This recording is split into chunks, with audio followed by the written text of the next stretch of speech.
এবার সোহম চক্রবর্তী তৃণমূল বিধায়ক তার মারধরের ঘটনায় যাব। গত শনিবার নিউ টাউনে এক রেস্তোরাঁর মালিককে মারধর করেন সোহম চক্রবর্তী, নিজে স্বীকারও করেছেন। সেই রেস্তোরাঁর মালিক এবার বিধাননগর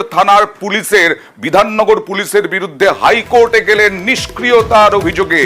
বিধাননগর পুলিশের নিষ্ক্রিয়তার অভিযোগে হাইকোর্টে গেলেন। পুলিশি নিষ্ক্রিয়তা নিয়ে আদালতে গেলেন সেই রেস্তোরাঁর মালিক। আদালতে রেস্তোরাঁর মালিক শনিবার রাতে রেস্তোরাঁ মালিককে মারধর সোহমের, এই নিয়ে বিস্তর জলঘোলা হয়। পুলিশ নিষ্ক্রিয়তার মামলার অনুমতি দিয়েছেন বিচারপতি। শুক্রবার পুলিশ নিষ্ক্রিয়তার এই মামলার শুনানির সম্ভাবনা বিচারপতি অমৃতা সিনহার এজলাসে।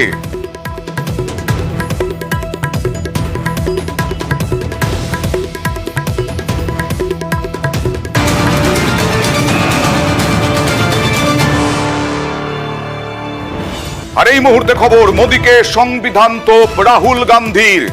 এজেন্সি দিয়ে স্বৈরতন্ত্র চালানোর অভিযোগ মোদীর বিরুদ্ধে। কথা বলবো প্রতিনিধি মৈত্রীর সঙ্গে। মৈত্রী, কোথায় এবং কিভাবে তোপ দাগলেন মোদীর বিরুদ্ধে রাহুল গান্ধী?